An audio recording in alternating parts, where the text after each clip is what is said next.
Welcome back to the Situation Room, the weekly show that dreams of one day opening with me saying, "Good news, everyone, there's nothing to report." Have a lovely week. Until that day comes, I'm your host, Simon Whistler, and this week we're updating you on the apocalypse by diving into the deepening ties between terror groups, the Houthis and Al-Shabaab, the growing alliance between Israel and the Druze minority in Syria, and the increasing desire in the West to recognize a separate Palestinian state. But first, we are traveling to Europe, where one state is preparing to turn itself into a military colossus, and no, we're not talking about Poland, but rather its guilt-ridden western neighbor, the home of sauerkraut, das Techno, and soon, perhaps, a world-class army. It is, of course, Germany. After decades of dragging its feet and neglecting the incredible defense potential of an exceptionally potent economy, Germany's leader in Berlin is moving like a man possessed. Just 3 full months after he assumed the chancellorship, Friedrich Merz has slammed his nation's foot on the defense industrial gas pedal.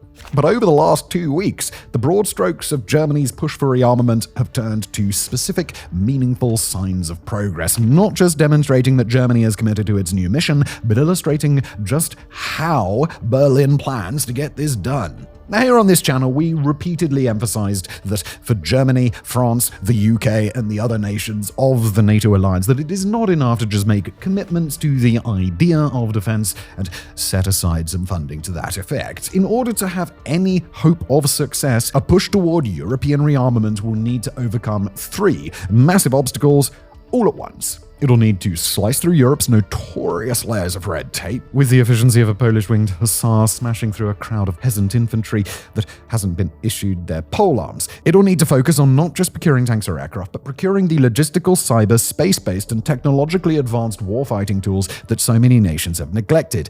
And it'll need to rebuild and remobilize Europe's atrophied defense industrial base with real contracts, real investment, and massive enough orders that they can keep production lines rolling. To that effect, Germany's ruling cabinet approved a new draft law last week, allowing the nation to greatly accelerate its process of arms procurement in what Defense Minister Boris Pistorius describes as a, quote, quantum leap for the nation's military-industrial complex. Put simply, the law is an attack on red tape, dismantling the complex and overly redundant approval processes that have to be completed for weapons and equipment orders to be placed. It removes many of the complicated financial barriers that typically prevent the German Bundeswehr from rapidly awarding new contracts to people offering to build new or experimental weapons, repair aging military equipment, and refurbish German facilities. It broadens the range of defense equipment that the government can purchase as a military necessity, now allowing for the purchase of medical equipment, construction supplies, and other vital materials that aren't explicitly war-related. It allows Germany to send advance payments to startup companies with good ideas, but a clear need for external funding to get their ideas off the ground, and perhaps most important of all, it allows Germany to take on considerably more debt than its constitution previously allowed. From a strategic perspective, the legislation also codified Germany's perception of Russia as, quote, the most immediate threat to peace and security, formalizing the German government's belief that Russia has no intention of stopping its wars of conquest at Ukraine's western border. Elsewhere in the legislation, some stringent environmental protections are relaxed, military air bases receive new forms of protection, and a loophole that previously allowed unsuccessful bidders for military contracts to drag the government through years of delays has now been closed. All told, the legislation doesn't quite go far enough on its own. Even with it passed, there will be still a lot of outstanding barriers to procurement for Germany to work through. But with such a Herculean task as rebuilding an entire military-industrial complex, it's highly unlikely that this would be the only legal reform that's going to be coming down the line. And as Germany moves to streamline its procurement processes, it's also looking to procure in absolutely massive volumes. According to anonymous German officials speaking to Bloomberg, Germany is in the process of preparing over 60 procurement orders to be approved by or before the end of this year, setting off what should be a whirlwind few months of announcements and new contracts. Among the biggest orders currently on deck are up to 5,000 armored vehicles from the Rheinmetall company, known as the Boxer, as well as 3,500 copies of another line of armored vehicle. For comparison, the German army today has only about 1,350 proper armored personnel carriers in its arsenal, meaning that Berlin is looking to increase that number 6 times over. The premier vehicle Germany is looking at for that 5,000 copy order is the Boxer, a highly modernized family of armored fighting vehicles that can be reconfigured to suit all sorts of mission objectives and have recently entered service on the front lines in Ukraine. Germany is also looking to pick up at least 20 more Eurofighter Typhoons and may significantly increase its order of Leopard tanks as well. Just a few months ago, at the time that Germany announced an order for 1,000 Boxer armored vehicles, it announced an order for 600 new Leopards. And if that number is revised upward to match this new order of Boxers, then that could be 3,000 new tanks coming down the line. For comparison, Germany today fields fewer than 300 main battle tanks. And nor are these upcoming 60-plus orders going to be the only new hardware on Germany's mind. Just a couple of weeks ago, Berlin announced that it'll purchase an undisclosed number of American-made Typhoon missile systems, capable of launching large cruise missiles, but disguised as simple 40-foot shipping containers. That launcher, in particular, has significant value for stealthy deployment, probably explaining why Germany doesn't want to disclose how many it will procure. It's beefing up its logistical capacity with hundreds of new transport trucks and starting work on badly needed renovations of its military bases and barracks. Germany and the UK recently announced plans to build a new deep precision strike weapon with a range of over 2,000 kilometers, and Berlin has started a separate initiative to develop deep strike drones with the help of companies like Airbus, Rheinmetall, Anduril, and Kratos.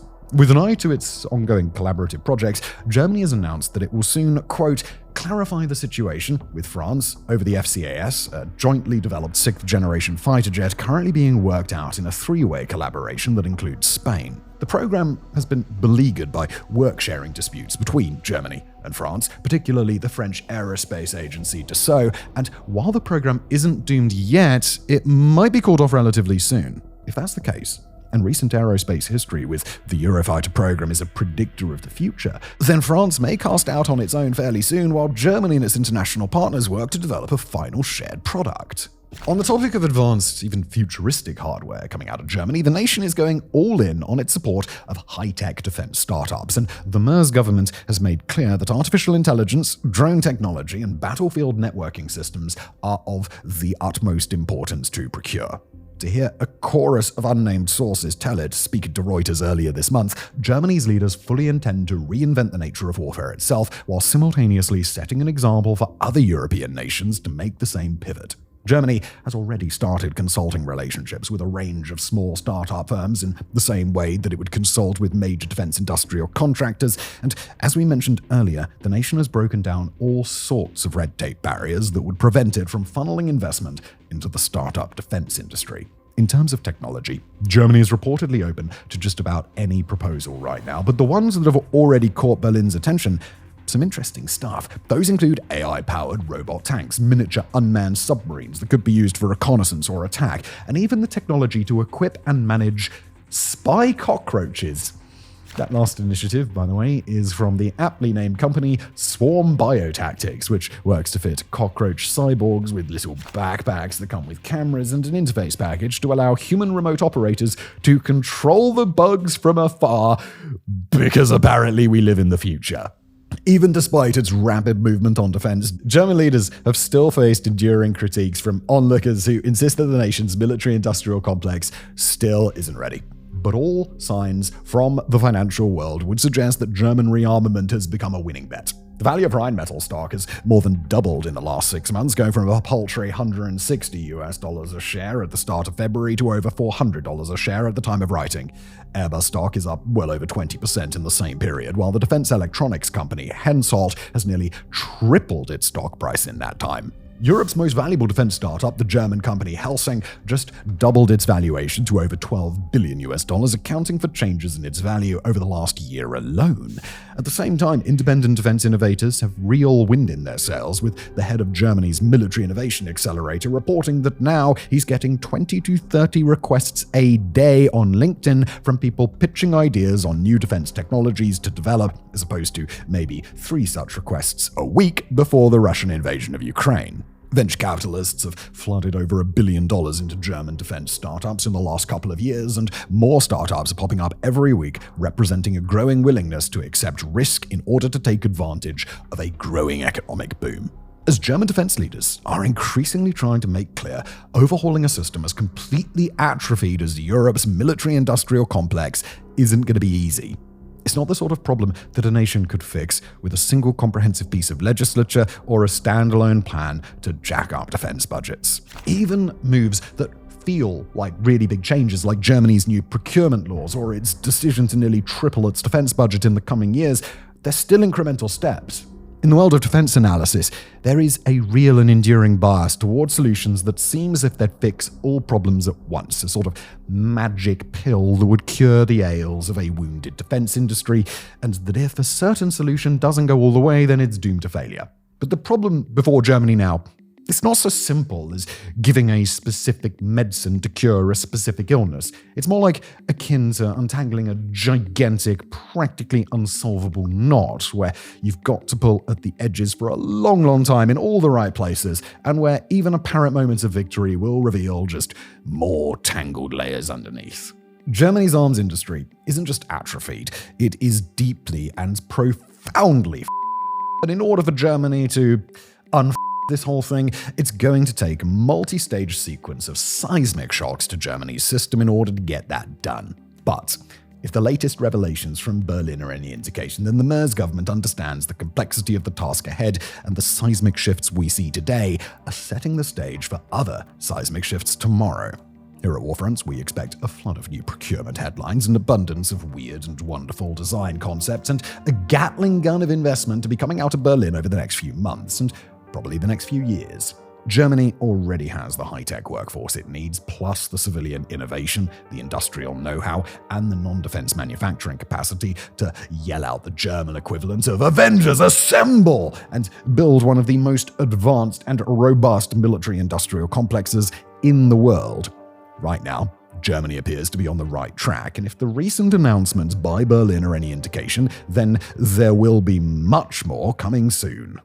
Just before we continue, quick plug for our fantastic newsletter. Look, imagine never missing the critical details behind today's global events, those decisive moments and hidden narratives that shape our world. And that's exactly what you'll get with the WarFronts newsletter. Every week, you'll receive expertly curated insights into global conflicts, powerful military strategies, and analysis delivered directly to your inbox. No fluff, no noise, just crystal clear clarity wrapped in compelling stories and fascinating historical connections that you just won't find anywhere else. It's completely free, it's genuinely valuable, and signing up just takes a few seconds. There's a link below. Understanding the world just got a whole lot easier thanks to our newsletter. And now back to it.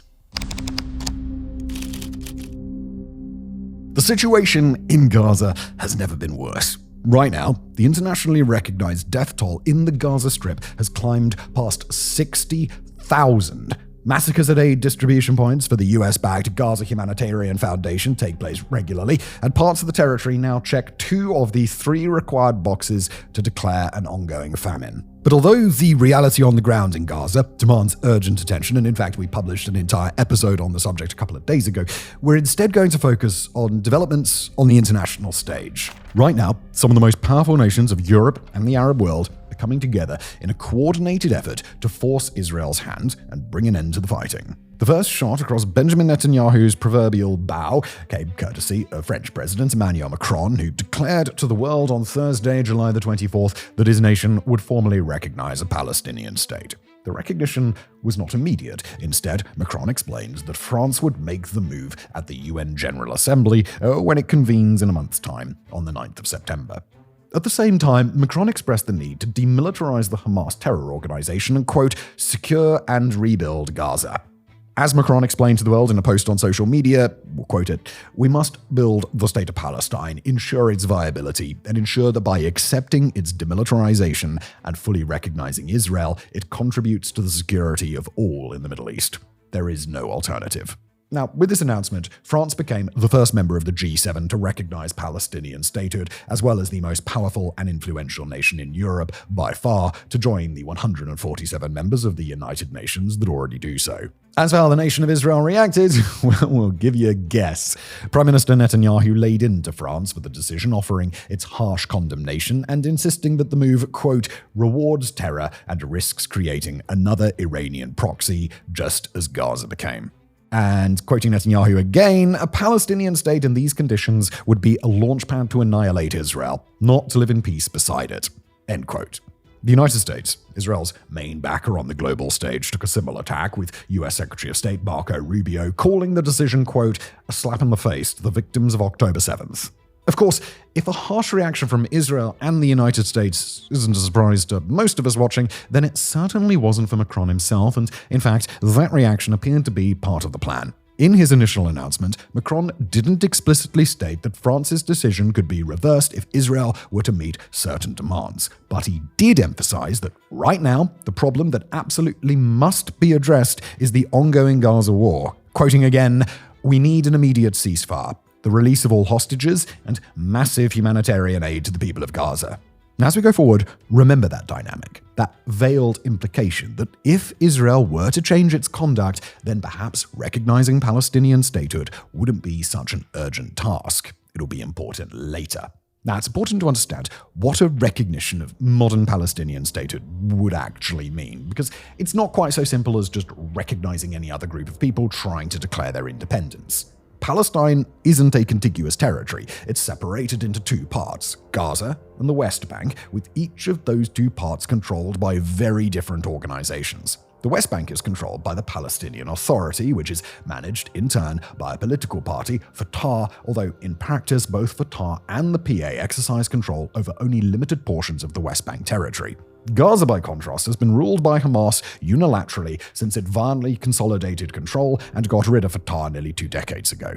Hamas, obviously, is a militant terror organization that's done immeasurable harm to the civilian population of Israel and Gaza alike, but while Fatah isn't an openly militant organization, it has plenty of skeletons in its own closet, facing recent allegations of authoritarianism and corruption, working alongside armed paramilitaries and engaging with armed conflict with Israel as recently as the 2000s.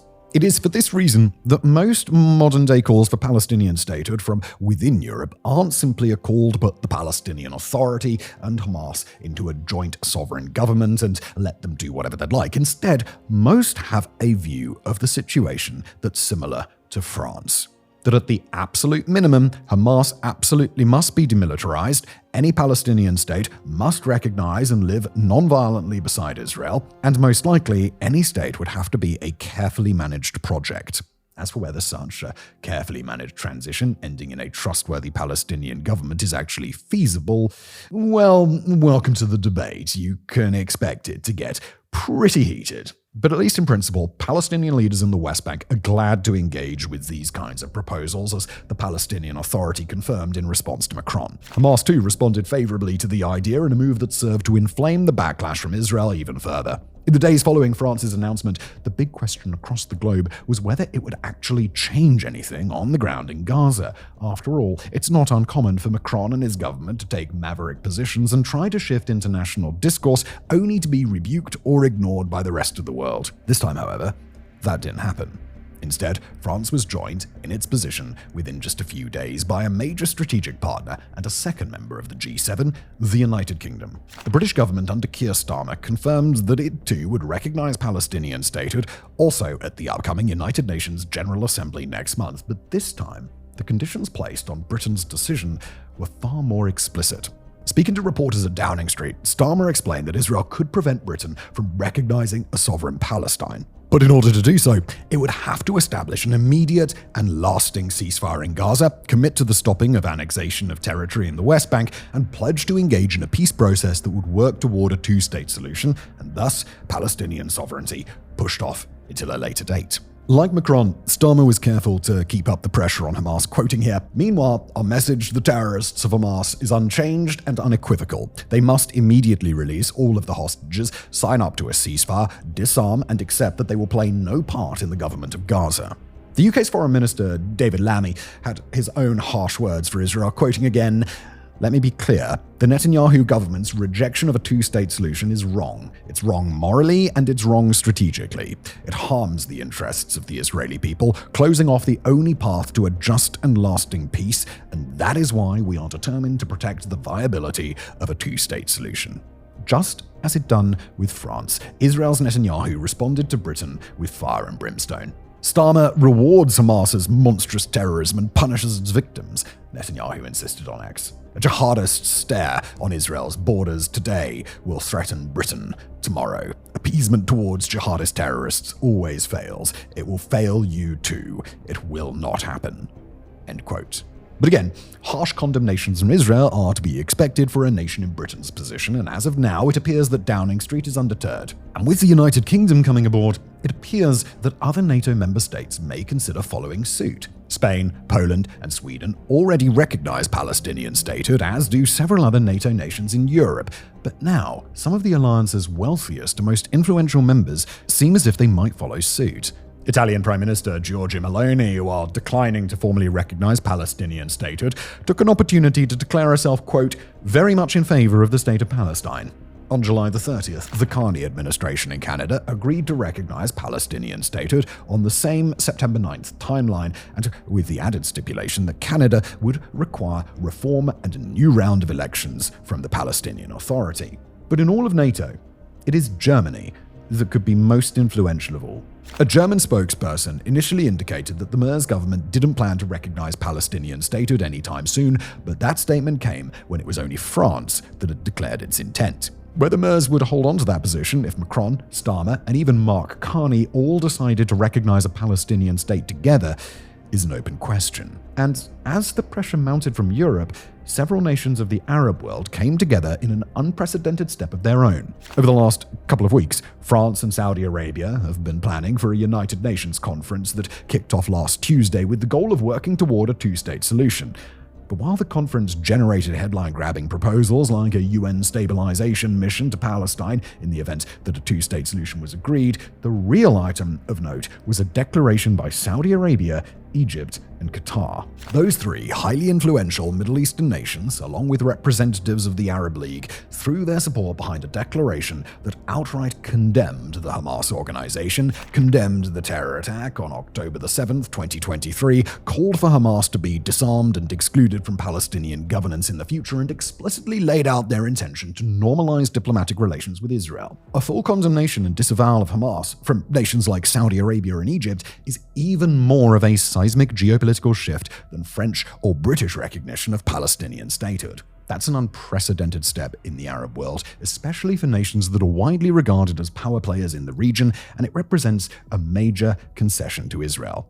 Even though many leaders in the Arab world seem to be quite disinterested in supporting Hamas and would like to have normalized relations with Israel a while ago, it's very politically costly at home to side with Israel over Palestinians in any way.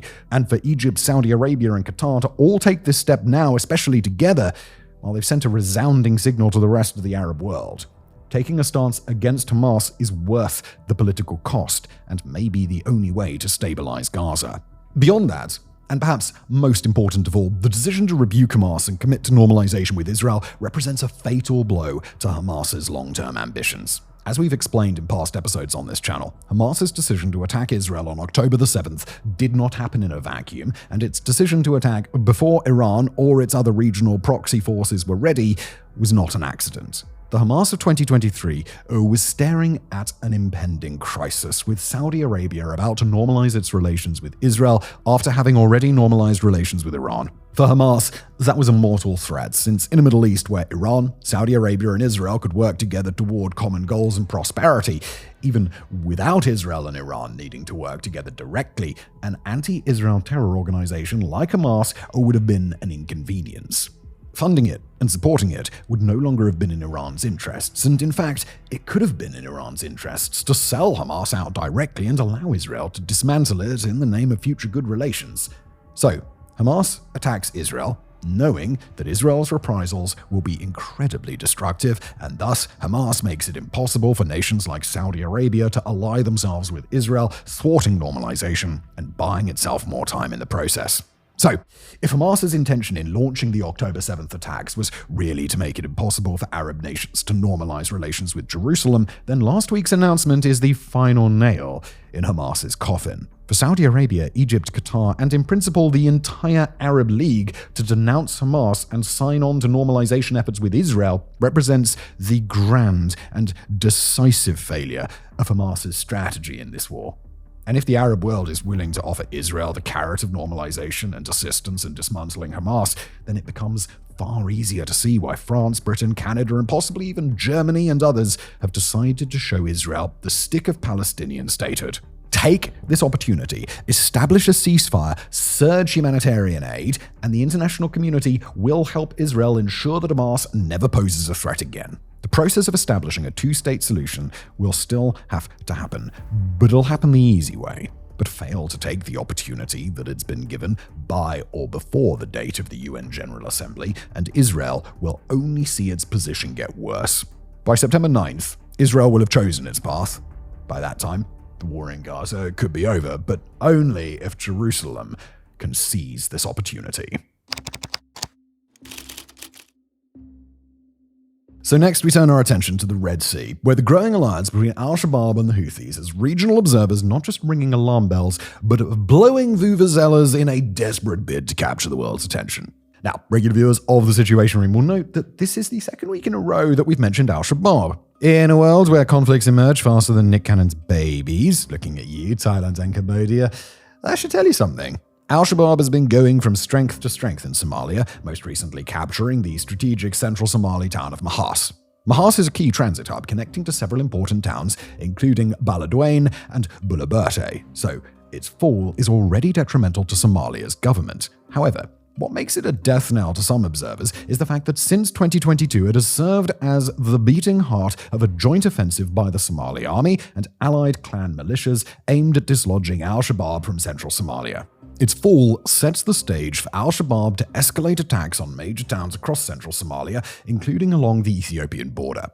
The Houthis, on the other hand, while still a significant asymmetric force, are far from their peak. First, the systematic dismantling of Iran's regional network by Israel and the US has blunted the entire axis of resistance. Second, Israel's attacks, such as a recent air raid on Yemen's Hodeidah port, targeting Houthi-linked sites used to stage drone and missile strikes, have destroyed a lot of their infrastructure. And finally, according to analyst Adam Russell, writing in Between the Lines, Trump's decision to let China buy Iranian oil has effectively cut the Houthis out of their existing lucrative role smuggling Iranian oil to China, forcing them to find new ways to maintain influence and generate revenue.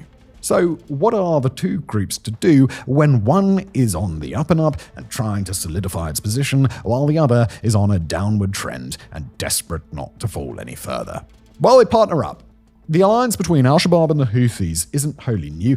In 2024, Michael Horton, director of Red Sea Analytics International, wrote a report for West Point's Combating Terrorism Center, highlighting that the relationship was primarily based on the Houthis' need to secure funding and supply chains independent of Iran, a need that has grown in the year since the report was published. The UN corroborated Michael's findings with a 2024 report that described the relationship as transactional or opportunistic and not ideological. The UN experts aren't the only ones who describe the relationship in these terms. Speaking to New Lines magazine, Amar Hashi, Somalia's special presidential envoy for stabilization and civilian protection, also described it as a purely commercial and not ideological agreement. This is an important distinction to make because the ideological gulf between Al-Shabaab, a Sunni group, and the Houthis, a Shia group, is vast. And while we won't go into the differences between these two interpretations of Islam right now, since it would probably involve having to spin off a whole new channel called Comparative Religion Fronts, suffice it to say that it's vast enough that if things were different, the two groups might be at each other's throats. The fact that they have an alliance is already surprising enough, but to see it deepen paints a worrying picture for the region's security. So what does a partnership between two of the world's most formidable terror organizations look like? Arms smuggling, weapons purchases, training, and joint attacks. The UN uncovered evidence of at least two in-person meetings held in July and September 2024 between high-ranking officials of the groups. During these meetings, they discussed the transfer of material and training from the Houthis to Al-Shabaab in exchange for money, increased piracy, and arms smuggling.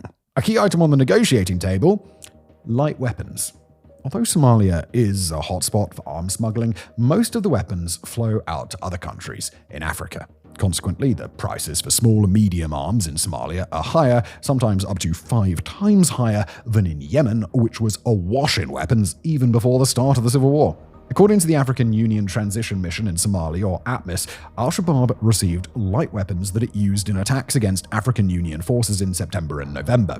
Nor is it just light weapons. The partnership gives Al-Shabaab access to more advanced weapons, including surface-to-air missiles. The UN further discovered that Al-Shabaab had sent over a dozen operatives to Yemen for training, including in the use of weaponized drones. The training is already paying dividends. The African Center for Strategic Studies notes that Al-Shabaab has demonstrated greater drone deployment capabilities in its 2025 offensive, which has the Somali government on the back foot. Meanwhile, the Houthis have benefited from Al-Shabaab's extensive maritime networks and experience with smuggling to ensure that they get weapons and supplies. This expertise has become essential to the Houthis as Iran attempts to rearm its proxies in an increasingly hostile region. A report from the Carnegie Endowment for International Peace claims that, quote, Somalia's porous coastlines have become critical to ensuring that the group has access to Iranian supplies necessary for the growth of its drone and missile program, end quote. However, the support extends beyond just smuggling and into something more direct. According to New Lines magazine, Somali groups may have played a direct role in Houthi attacks on shipping. The UN found that 1/3 of attacks in the Gulf of Aden took place outside areas the Houthis can monitor with their current radar capabilities. The implication was clear. Someone else was guiding the strikes. Somali fighters, perhaps operating from remote stretches of coastline, may have been directly involved in scouting targets and relaying coordinates. Ibrahim Jalal, a regional security expert and co-author of the Carnegie report we quoted earlier, believes that the Houthis deployed coordinators to help facilitate this cooperation. An underappreciated consequence of the closer relationship between Al-Shabaab and the Houthis is that it has given Iran an opportunity to develop its strategic depth in Somalia and the Horn of Africa. With the axis of resistance functionally hobbling along on one leg, Iran needs all the friends it can get, especially if those friends look to be on the verge of victory in Somalia. And while Somalia is dealing with the most immediate impacts of this alliance in a resurgent Al-Shabaab that's greedily gobbling up territory, it won't stop there. This isn't just about a couple of terror groups shaking hands over smuggled rifles and drone schematics. We are witnessing the evolution of insurgent logistics into a transitional shadow economy that, if left unchecked, poses a massive security risk to the region. What's to stop a confident Al-Shabaab armed with drones from launching large-scale attacks on Kenya or Ethiopia? What's stopping an emboldened and rearmed Houthi force from attacking more ships? The UN estimates that they make almost $180 million a month from illegal safe transit fees. What's stopping them from charging more? So, what can we do? Well, for you watching this at home and me recording this in my studio, not very much. But for regional governments and their international partners, the clock is ticking. Because here's the kicker, even if the Houthi and Al-Shabaab alliance were to fall apart tomorrow, the infrastructure they've created won't just disappear. The smuggling routes, the logistics hubs, and the training networks will be absorbed and repurposed by the next insurgency that crops up. Persistently lawless, unstable Red Sea and Gulf of Aden is highly disruptive to international security and the global economy. Egypt is already suffering, losing more than $6 billion from reduced Suez Canal crossings. European companies and consumers are bearing the brunt of increased shipping times and higher prices. Maritime security cannot keep being a nice-to-have that countries only deploy when things get hairy. Instead, it must actively work to disrupt these networks before they mature. If it doesn't, then what we are seeing in Somalia will become the blueprint for the next generation of asymmetric threats: decentralized, ideologically flexible, and economically self-sustaining. In other words, insurgencies that don't need to win hearts and minds because they already control supply chains and revenue streams. A deepening alliance has been emerging in the Middle East. Some segments of the Druze community, a little-known ethno-religious minority scattered across the Levant, the other week found themselves making international headlines after Israel took the unprecedented step of bombing Damascus, not to stop Iranian weapon stashes or to destroy military assets, as has often dominated the news of late, but allegedly to enter in defense of Druze villages that had come under attack. The catalyst for such a move began unfolding last month. In Syria's Suwaida province, what started as a local dispute between Druze and Bedouin communities exploded into systematic slaughter. It began when members of a Bedouin clan kidnapped and robbed a Druze man on July the 11th, igniting tit-for-tat attacks between the two communities. Following patterns established during Syria's civil war, Druze militias responded by taking their own Bedouin hostages to force a prisoner swap. The Bedouins retaliated, and soon both sides were setting up armed checkpoints and launching attacks, including Druze mortar strikes on Bedouin neighborhoods. Within days, what had been neighbor-on-neighbor violence escalated dramatically. Bedouin fighters began dragging Druze men from their cars and executing them on the roadside. When Syrian government forces were dispatched to restore order, they ended up largely making the situation worse, with mass executions in town squares and sexual assaults live-streamed on social media. The death toll climbed: 150, 200, 300. The segments of Syria's government forces increasingly seemed to be explicitly and lethally siding with the Bedouins. Damascus would later claim these to be rogue elements operating outside their mandate, but this was the second time in the last several months that ex-rebel units integrated into government forces had carried out sectarian massacres. While it doesn't appear they were directly ordered to do so by Syria's new leader, Al-Shabaab, it nevertheless reveals just how weak the new government is in controlling its own forces. By July 16th, Israeli Druze had seen enough. Hundreds gathered at the Majd al-Shams border crossing and did something extraordinary.